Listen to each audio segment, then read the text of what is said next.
Hello friends, welcome back to my channel. बढ़ते हैं इस सीरीज के 5th पार्ट की तरफ। एपिसोड के स्टार्ट में हम डिनर का सीन देखते हैं, जहां अंकल ने शिहा से पूछा कि मैंने सुना है तुम्हें मेडिकल स्किल्स भी आती है, जिस पर वो बोली कि जी हाँ, मैंने बचपन से ही मेडिकल स्किल्स प्रैक्टिस की अपने मास्टर के साथ ही साथ उसे काफी सारी हेल्थ टिप्स दी। बताया कि अगर आप इसको फॉलो करेंगे ना तो ये नकली बालों की विग आपको नहीं पहननी पड़ेगी। ये सुनकर तो सभी शॉक्ड हो गए और जीरान की तो हंसी ही कंट्रोल नहीं हो रही थी। खैर, अंकल ने तो उसकी बात रिफ्यूज कर दी कि क्या नॉनसेंस बातें कर रही हो, मेरे इतने घने प्यारे से बाल तो हैं, तुम अपने डिनर पर फोकस करो। नेक्स्ट सीन में शिहा अकेली खड़ी थी, तभी उसके पास जीरान आता है। कहने लगा प्लीज इस बार मुझे पिछली बार की तरह मत पटक देना। वैसे वो लॉन्च सेरेमनी वाली वीडियो मैंने कई बार देखी, तुम्हारी मार्शल स्किल्स तो बहुत अमेजिंग है, ये तुमने कहाँ से सीखे, क्या तुम मुझे नहीं सिखा सकती? जिस पर शिहा बोली कि मार्शल आर्ट को सीखना इतना भी आसान नहीं, मुझे तो मेरे मास्टर ने बचपन से सिखाया। आफ्टर दैट जीरन बोला कि तुमने अभी तक सिटी को अच्छे से नहीं देखा होगा ना,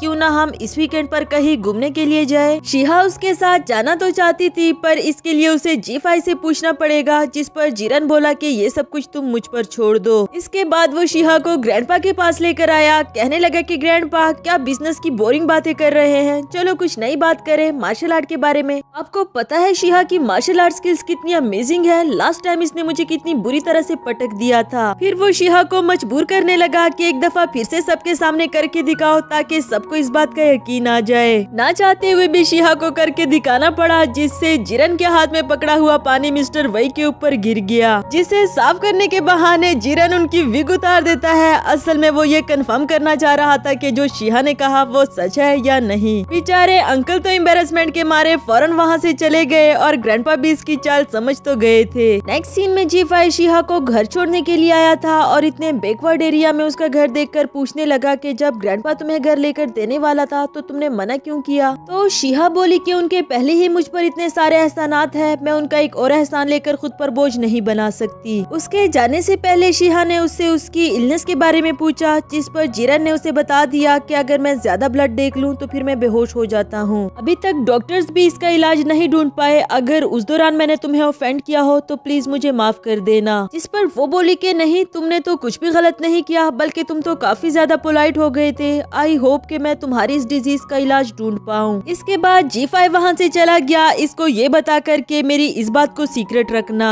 अगली सुबह हम जीरन और G5 को एक साथ गेम खेलते हुए देखते हैं। थक जाने पर वो दोनों ही थोड़ी देर रेस्ट करने को बैठ गए, जहाँ G5 जीरन से पूछने लगा कि अब तो तुम 20 साल के हो चुके, क्या कोई ऐसी लड़की है जिसे तुम लाइक करने लगे हो? जबकि वो बोला बिल्कुल भी नहीं, आप खुद तो 26 ईयर्स के हो गए, आप अपने लिए लड़की क्यों नहीं ढूंढ लेते जो आपको मेरी फिक्र होने लगी? वो बोला क्योंकि मैं अपने काम पर फोकस कर रहा हूँ। खैर, मुझे पता चला कि तुम वीकेंड पर शिहा के साथ बाहर जाने वाले हो, तुम्हें नहीं लगता कि वो ट्रबलसम है? जीरन को तो वो बिल्कुल भी ट्रबलसम नहीं लगी, बताया कि बल्कि मुझे तो यहाँ की लड़कियों से वो बहुत ज्यादा डिफरेंट लगती है, या फिर शायद यूँ कहो कि मैं उसके लिए फील करने लगा हूँ। जो सुनकर G5 को तो बिल्कुल भी अच्छा नहीं लगा, क्योंकि वो तो शिहा को यहाँ से भगाना चाहता है। नेक्स्ट सीन में G5 मजे से सोया हुआ था, तभी उसे एक सुहाना सा सपना आता है कि उसके भाई जीरन की शादी होने वाली थी। जब इसने ब्राइड को देखा तो वो कोई और नहीं बल्कि शिहा निकली, जो देखकर इसे काफी बड़ा शॉक लगा। वो बोली तुम्हें क्या लगा था कि मैं यहाँ से चली जाऊंगी? मैं और जीरन एक दूसरे से बहुत प्यार करते हैं और अब तो मैं तुम्हारी फैमिली मेंबर भी बन जाऊंगी। चलो, तुम्हारे मेडिसिन का वक्त हुआ, फौरन से अपनी मेडिसिन लो। बेचारे G5 से तो ख्वाब में भी ये बर्दाश्त नहीं हो रहा। फौरन से उठकर उसने वोंग को कॉल मिलाई और कल के दिन उसके जिम्मे एक रिस्पॉन्सिबिलिटी लगा दी। अगली सुबह वोंग और G5 मिलकर उन दोनों का पीछा करने के लिए आए थे, क्योंकि G5 किसी भी हाल में शिहा को अपना फैमिली मेंबर नहीं बना सकता। लेकिन वोंग के पूछने पर कहने लगा कि मैं नहीं चाहता कि शिहा मेरे भाई को नुकसान पहुंचा दे, इसलिए भी हमें ये करना पड़ेगा। खैर, उन दोनों के आते साथ ही इन्होंने उनका पीछा करना शुरू कर दिया, जो देखने में तो वाकई ही काफी ज्यादा फनी लग रहा था। जीरन ने शिहा की ड्रिंक का सिप लिया, जो कि ऑब्वियसली इनडायरेक्ट किस थी। इधर G5 को मसला होने लगा कि अब शिहा क्या करेगी, जबकि शिहा ने अपनी ड्रिंक भी उसी को पकड़ा दी। आफ्टर दैट वो दोनों कार रेसिंग क्लब चले गए, जहाँ शिहा को तो काफी मजा आ रहा था, क्योंकि ये उसका पहली बार है। जबकि जीरन ने एक जगह पर अपने भाई को देख लिया, पर उसे लगा कि शायद ये मेरा वहम हो। यहाँ से फ्री होने के बाद मूवी देखने के लिए जाते हैं। वो दोनों भी इनके पीछे पीछे आ गए थे। वैसे ये सब कुछ G5 के लिए बोरिंग तो जरूर था, पर अपने बेटर फ्यूचर के लिए उसे ये करना पड़ रहा है। इसके बाद लंच करने के लिए जाते हैं जहाँ ये दोनों भी पहुँच गए। जी5 को समझ नहीं आती कि मैं थक गया, इन दोनों को थकन क्यों नहीं हो रही। खैर आज का दिन तो वाकई ही वो काफी ज्यादा थक गया था, कभी मॉल में, कभी रेस्टोरेंट, कभी पार्क और पता नहीं कहाँ कहाँ उसे जाना पड़ा।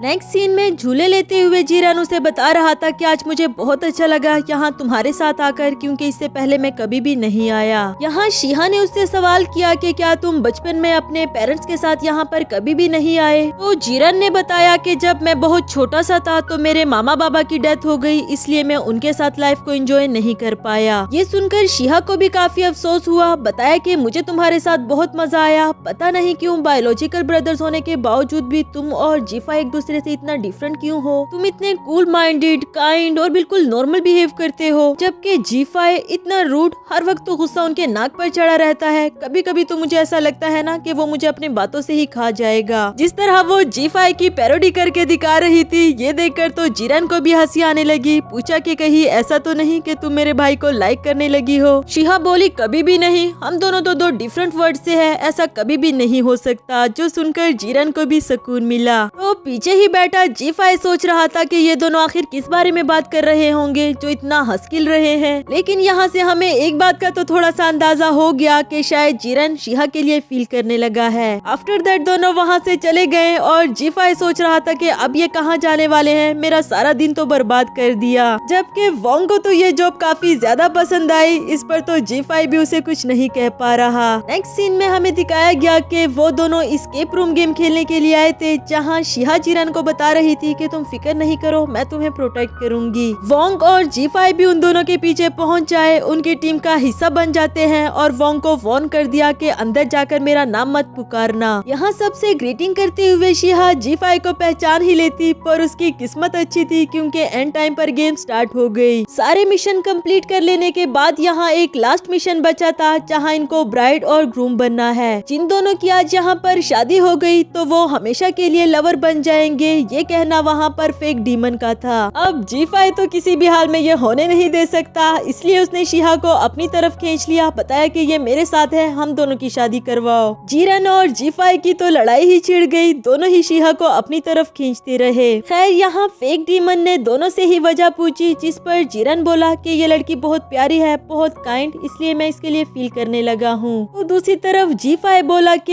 ये लड़की बहुत रूड है, बल्कि यूँ कहो कि किसी अजाब से कम नहीं, पर जब से ये मेरी लाइफ में आई है इसने मेरी जिंदगी में रंग भर दिए, इसलिए मैं चाहता हूँ कि ये हमेशा मेरे पास ही रहे। उसकी इन बातों से शिहा और जीरन तो दोनों ही काफी ज्यादा शॉक्ड हो गए। ऐसा लग रहा था कि जीरन को बिल्कुल भी अच्छा नहीं लगा। मिशन कंप्लीट करने के लिए और यहाँ से बाहर जाने के लिए उन दोनों को अपनी शादी की सेरेमनी कंप्लीट करनी पड़ी और यहाँ बेचारा जीरन साइड पर खड़ा उन दोनों को देखता रहा। नेक्स्ट सीन में दोनों वहाँ से बाहर आते हैं, जहाँ शिहा कह रही थी कि मुझे तो बहुत ज्यादा मजा आया, वैसे तुम्हें नहीं लगा कि वो लड़का कुछ ज्यादा अजीब था? मैंने तो कभी सोचा भी नहीं था कि मुझे यहाँ शादी करनी पड़ जाएगी। जीरन उसे अपने साथ डिनर पर लेकर जाना चाह रहा था, पर शिहा बोली कि मैं बहुत ज्यादा थक गई, मुझे फौरन से घर जाकर आराम करना चाहिए। ये कहकर शिहा वहाँ से चली गई और जीरन बोला कि भाई और कितनी देर तक अंदर छुपने का इरादा है, अब बाहर आ जाओ। यानी कि उसे पहले से ही सब कुछ पता था। कहने लगा कि भाई अब मैं इतना बड़ा हो गया हूँ, आपको मेरा पीछा करने की क्या जरूरत, कितनी बुरी बात है। जबकि वो बोला कि मुझे तुम्हारी फिक्र हो रही थी, अब फिक्र करना बुरी बात थोड़ी ना है, और अगर तुम्हें पता चल ही गया था कि हम तुम्हारा पीछा कर रहे हैं तो तुमने हमें बताया क्यों नहीं? जीरन हंसते हुए कहने लगा कि मुझे आपको और वोंग को ऐसे देखने में काफी मजा आ रहा था, इसलिए आपको नहीं बताया। दूसरी तरफ बेचारा वोंग तो अंदर ही फंस कर रह गया और जी5 को आवाजें लगाता रहा कि पता नहीं वो कहाँ गायब हो गया, जबकि वो तो जीरन के साथ घर जा चुका था। नेक्स्ट सीन में हमें जीरन को दिखाया गया, जो शिहा की पिक्चर देखकर कह रहा था कि आज से मेरी नजर तुम पर है। अब वो ऐसा क्यों कर रहा है ये तो हम आगे ही जान पाएंगे। अगला सीन ऑफिस का दिखाया जाता है, जहाँ शिहा जी5 के लिए लंच लेकर आई थी, जिसे वो तो बिल्कुल भी नहीं करना चाहता, पर इसने उसे ग्रैंडपा की धमकी दी। ग्रैंडपा का नाम सुनकर तो उसके पास और कोई ऑप्शन बचता ही नहीं, इसलिए उसे ये अजीबोगरीब किस्म का लंच करना पड़ा। नेक्स्ट सीन में हम उसे वॉमिटिंग करते हुए देखते हैं। यहाँ जोए भी आकर उसकी हालत पर हंसने के अलावा और क्या कर सकती थी, और जी5 कहता है कि पता नहीं ये मुसीबत मेरे सर से कब टलेगी। इसी के साथ हमारा ये वाला एपिसोड भी खत्म हुआ।